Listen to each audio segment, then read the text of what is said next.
Κυρίες και κύριοι, αγαπητοί μου φίλοι, καλώς ήρθατε στην απόψινή μας εκδήλωση.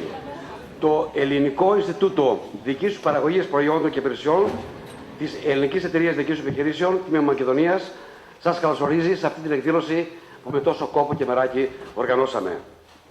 Το θέμα της σημερινής εκδήλωσης είναι το εξιστορήν, το storytelling δηλαδή, ως εργαλείο αφύπνισης της ξεχασμένης όρεξής μας για δουλειά.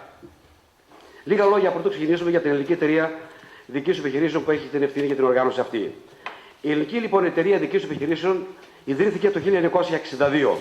Είναι σωματείο μη κερδοσκοπικού χαρακτήρα που σκοπό έχει τη διάδοση, ανάπτυξη και προβολή των αρχών, των μεθόδων και της πρακτικής του σύγχρονου management. Τα μέλη της είναι νομικά πρόσωπα, επιχειρήσεις και οργανισμού του ιδιωτικού και δημοσίου τομέα και φυσικά πρόσωπα, ανώτατα και ανώτερα στελέχη διευθυντικά, επιχειρηματίες, καθηγητές πανεπιστημίου, φοιτητές του ΑΕ και του ΤΕΙ. Στο πλαίσιο λοιπόν της ΕΔΕ λειτουργούν 5 Ινστιτούτα που δραστηριοποιούνται το καθένα σε εξειδικευμένες λειτουργίες του management. Αυτά είναι το Ινστιτούτο Marketing, το Οικονομίας και Διοικήσεως, το Ινστιτούτο Διοικήσεως Παραγωγής Προϊόντων και Υπηρεσιών, για το οποίο θα αναφερθούμε περαιτέρω με λεπτομέρειες, το Ινστιτούτο Ανθρώπινου Δυναμικού και έχουμε και 4 τομείς: ο τομέας ανάπτυξης γυναικών, managers και επιχειρηματιών, ο τομέας management δημόσιας διοίκησης και αυτοδιοίκησης, ο τομέας ηγεσίας και τέλος ο τομέας των εταιρικών υποθέσεων. Σήμερα η ΕΔΕ συγκαταλέγεται στα 5 μεγαλύτερα management associations παγκοσμίως, σε επίπεδο μελών αλλά και έργου. Έχει εκπαιδεύσει κατά τη διάρκεια των 50 χρόνων της λειτουργίας της περισσότερα από 400.000 στελέχη. Έχει προσφέρει περισσότερες από 800.000 ώρες εκπαίδευσης μέσα από 15.000 διαφορετικά εκπαιδευτικά προγράμματα. Ενώ το μεταπτυχιακό επίπεδο πρόγραμμά της πραγματοποιείται στην Ελλάδα σε 25 διαφορετικές πόλεις και έχουν περίπου αποφοιτήσει 3.600 μαθητές. Η στρατηγική και δράση της ΕΔΕ θα λέγουμε ότι βασίζεται στους ακόλουθους πυλώνες: την εκπαίδευση, την ενημέρωση, την δικτύωση, τη δημιουργία εργαλείων και υποδομών, την επικοινωνία και τα κοινωνιστικά προγράμματα. Σήμερα η ΕΔΕ έχει περίπου 4.000 μέλη. Έχει 4 παρατήματα στην Αθήνα, Θεσσαλονίκη, Λάρισα και στο Ηράκλειο της Κρήτης. Και ένα στην Κύπρο, όπου συνεργάζεται με την αντίστοιχη εταιρεία εκεί επιχειρήσεων, δικής επιχειρήσεων. Επίσης, συνεργάζεται περίπου με 1.200 επιχειρήσεις σε ό,τι αφορά την εκπαίδευση των στελεχών του.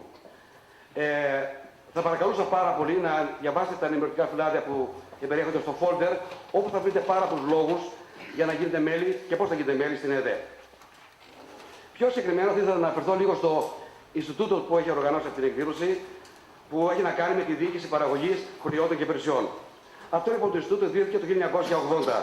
Στα πλαίσια λοιπόν των δραστηριοτήτων της ΕΔΕ αποβλέπει ιδιαίτερα στην αύξηση της αποτελεσματικότητας του management του ευρύτερου χώρου της παραγωγής, αλλά και άλλων χώρων οι οποίοι ακολουθούν αντίστοιχες μεθόδους οργάνωσης και διοίκησης με την παραγωγή.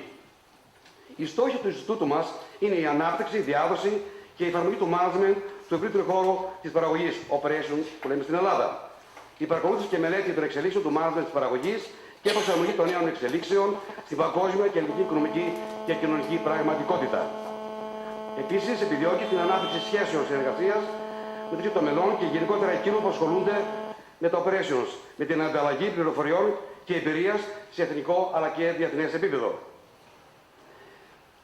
Τα μέλη του Ινστιτούτου μας είναι κυρίως μεσαία, ανώτερα και ανώτερα στελέχη διαφόρων επιχειρήσεων που έχουν να κάνουν την παραγωγή, την ποιότητα αλλά και τα logistics. Επίσης, μελετητές και σύμβολοι που ασχολούνται με θέματα διοικητικών λειτουργιών με παραγωγή υπό την ευρύτερη του όρου έννοια.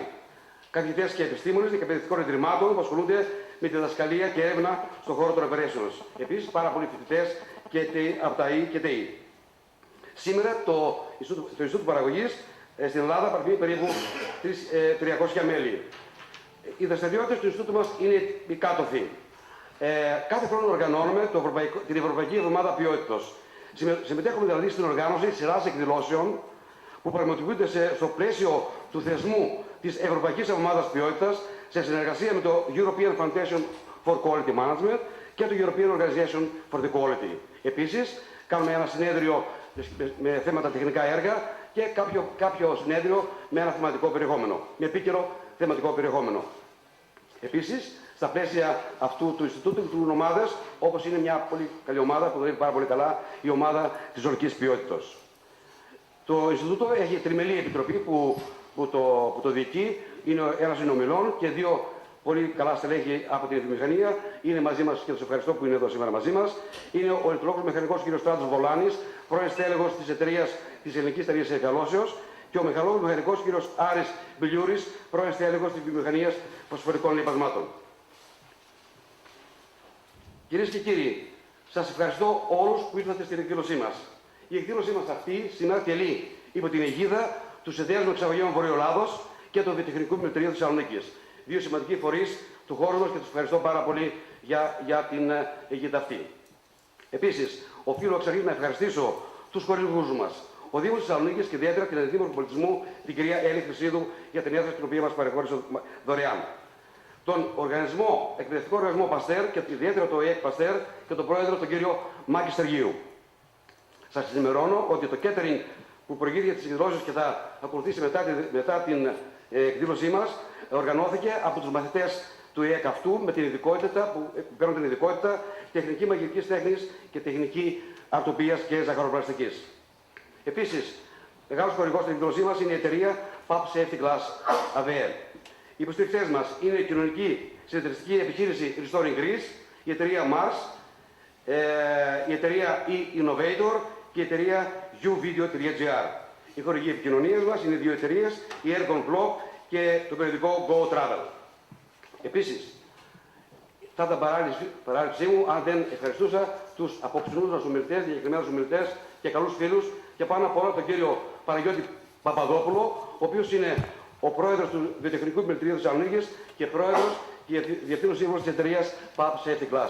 Επίσης, τον καλό μας φίλο Βασίλη Θωμαίδη, επίτιμο πρόεδρο του Συνδέσμου Εξαγωγέων Βορειοελλάδος και πρόεδρο του Ειδικού Συμβουλίου της εταιρείας Κόμπλικον.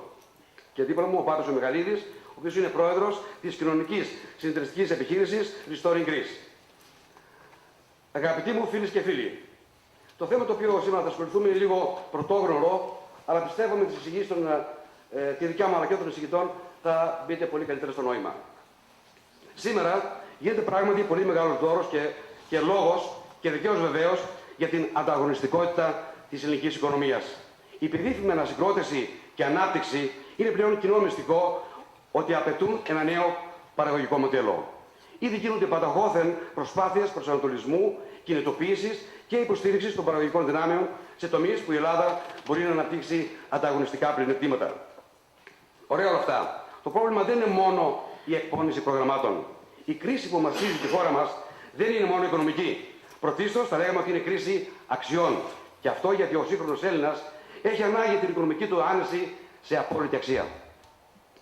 Αν και η οικονομική δυσπραγία της περίοδου που διάγουμε είναι αναμφισβήτητα βαριά, φαίνεται στα μάτια του νεοέλληνα πραγματικά αβάσταχτη, διότι πλήττει απευθείας το κέντρο του αξιοκούτου συστήματος, το φρενήρι και μανιώδη υλικό του ευδαιμονισμό.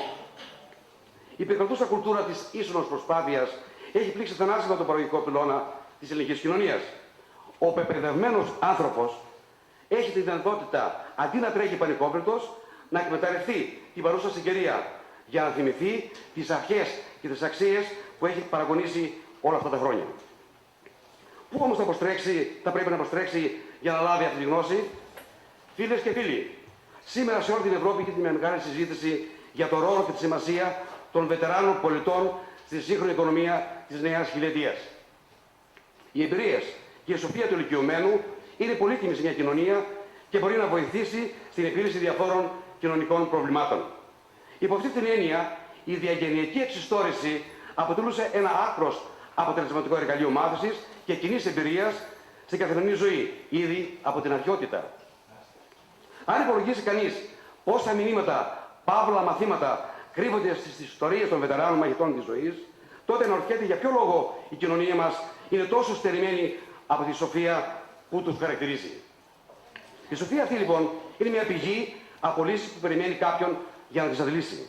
Εμπεριέχεται σαν ένα μαργαριτάρι μέσα σε προσωπικές αφηγήσεις και ιστορίες καθημερινών και απλών ανθρώπων, περασμένων γενιών, οι οποίοι έκαναν το κύκλο τον κύκλο τους, τις χαρές και τις λύπες της ζωής. Και μπορούν, επειδή αυτό που ξέρουν, το ξέρουν καλά, να χρησιμοποιούν λίγα και μεστά λόγια για να πούνε πολλά. Από την άλλη πλευρά, ένα ολοένα και ενερχόμενο διεθνώς εργαλείο μετάδοσης της γνώσης έρχεται πάλι στην επιφάνεια ξεχασμένο στο βάθος του χρόνου, το storytelling. Μέσα σε έναν κόσμο που πνίγεται στις πληροφορίες και τα στοιχεία, στις στατιστικές και τους αριθμούς, που πολλά από τα οποία είναι άχρηστα ακόμα και ψευδή, η μέθοδος της εξιστόρησης επανέρχεται δυναμικά στο διεθνές προσκήνιο και πολλές επιχειρήσεις ανακαλύπτουν ξανά τη δύναμή της. Η αφήγηση ιστοριών δημιουργεί ένα ήρεμο και ελκυστικό μαθησιακό περιβάλλον, οξύνοντας τις νοητικές ικανότητες και βελτιώνοντας τις μαθησιακές ικανότητες αυτών που ακούνε μια ιστορία. Οι ιστορίες είναι ένα εξαιρετικό όχημα για την απόκτηση αλλά και την κωδικοποίηση, παύλα αποκωδικοποίηση άρρητης γνώσης. Μέσω της πρόκλησης συναισθημάτων και συγκινήσεων, η εξιστόρηση μας βοηθάει να επικοινωνούμε. Όχι μόνο πληροφορίες, αλλά και έννοιες και συναισθήματα και ηθικές κρίσεις με αξιοσημείωτη ταχύτητα αλλά και οικονομία. Παγκοσμίως, διακεκριμένοι καθηγητές του management όπως ο Τζον Κότερ και ο Τόμ Πίτερς και γενικότερα η σχολή του Harvard αφιερώνουν πάρα πολύ χρόνο στην αφήγηση ιστοριών, με στόχο να αγγίξουν τη λογική και το συναίσθημα και να περάσουν πιο ευχάριστα και παραστατικά τις έννοιες και τις πρακτικές που πρέπει να παραμείνουν στη μνήμη των στελεχών. Εδώ βλέπουμε μια διαφάνεια το βιβλίο του Κότερ, το Παγκόσμιο που λιώνει. Είναι ένα βιβλίο πολύ σημαντικό που περιγράφει τα 8 βήματα της αλλαγής. Κι όμως όλη αυτή η θεωρία περιγράφεται μόνο και μόνο με μια ιστορία που έχει να κάνει με τους πιγκουίνους της Ανταρκτικής. Επίσης, ο μεγάλος γκουρού του management, ο Τόμ Πίτερς, σε ένα βιβλίο του που έχει τίτλο το Reimagine, λέει απλά: αφήστε στην άκρη τα manuals, τις αναφορές, τα memos και τα περιστικά σημειώματα. Η μόνη απάντηση για να πετύχετε τους στόχους σας είναι να επικοινωνείτε με ιστορίες. Η δύναμη λοιπόν της εξιστόρησης της επιχειρήσης, το business storytelling όπως το λέμε στην ορολογία, έρχεται στο ότι προσφέρει πιο σωστή επικοινωνία και κατανόηση των στόχων τους. Εμπνέει θετικά συναισθήματα όπως η ελπίδα, ο ενθουσιασμός, η δέσμευση. Προσφέρει παραδείγματα προς μίμηση ή αποφυγή. Ανασχέτει αρνητικά συναισθήματα όπως η ανησυχία, ο θυμός και ο φόβος. Επιτρέπει στους ηγέτες να κατανοήσουν καλύτερα τις ανησυχίες των στελεχών τους. Βοηθάει τα στελέχη από την άλλη πλευρά να κατανοήσουν, να μοιραστούν και να επηρεάσουν τα οράματα των ηγετών τους. Αγαπητοί μου, η ιστορία της οικονομικής δραστηριότητας των Ελλήνων είναι ταυτόσιμη με τις προσωπικές ιστορίες ανθρώπων του μόχθου που ονειρεύτηκαν, αγωνίστηκαν σκληρά και πραγματοποίησαν τον όνειρό τους με νυχθήμερη εργασία, έχοντας πάθος και μεράκι στο πεζοπόρημα της ζωής τους. Το ανεκτήμητο αυτό απόσταγμα διδαγμάτων δυστυχώς είναι ένα ξεχασμένο και εγκαταλειμμένο εθνικό κεφάλαιο άειλης εργασιακής κληρονομιάς. Το ΕΔΙΠ λοιπόν της εταιρείας της ΕΔΕ, μέσα στα πλαίσια των αρμοδιοτήτων του αλλά και του σκοπού του, έχει ξεκινήσει μια προσπάθεια αναβίωσης των διαδρομών αυτών, ώστε να μην χαθούν οι ρίζες και οι καταβολές της προσπάθειας των ανθρώπων αυτών. Ο συνδυασμός πρακτικών της διαγενικής μάθησης με τις σύγχρονες μεθόδους και πρακτικές της εξιστόρησης, το storytelling management, θα συμβάλλει στην κατανόηση των ιστορικών υποβάθρων, συγκρίνοντας τη ζωή τότε και τώρα, παρέχοντας ερεθίσματα για σκέψεις, προκειμένου να μεταδώσει ένα μήνυμα αισιοδοξίας και επιμονής στους νεότερους, θυμίζοντας παράλληλα σε όλους μας τη ξεχασμένη όρεξή μας για δουλειά. Να είστε καλά, ευχαριστώ.